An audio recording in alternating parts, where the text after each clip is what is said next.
अस्सलाम वालेकुम जी व्यूवर्स, आइए चलते हैं। आज हम आपको नेशनल मैंगो फेस्टिवल के हवाले से आम मेला फैसलाबाद 2024 में लिए चलते हैं और आपको बताते हैं कि आपने आम तो बहुत से खाए होंगे, लेकिन अगर आपको आमों के नाम जो हैं वो याद नहीं होंगे या आपको ये मालूम नहीं होगा कि हम कौन सा आम खा रहे हैं, तो इस हवाले से हम आपको बताते हैं कि फैसलाबाद में जो है असगर मैंगो फार्म के ऊपर जो है आम की मुख्तलिफ़ अक़साम के जो है वो डिस्प्ले लगाया गया।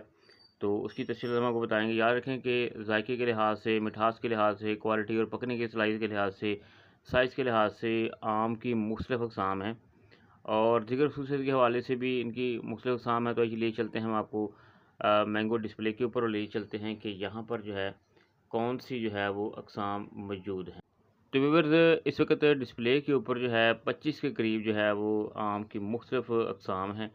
तो आइए चलते हैं, हम इनका फ़र्दन देखते हैं। सबसे पहले छल्ली है जी, उसके बाद गुलफ़ाम है, आप इसके कलर देखें, इसका मनपसंद है, सदफ़ है और उसके बाद सेंसेशन है, देसी काठी है, अल्फ़ा नसूह है और उसके बाद काला पहाड़ है और दुशहरी काठी है जी, सुरखा है, कोहितूर है और गुलाब और सौंफी है।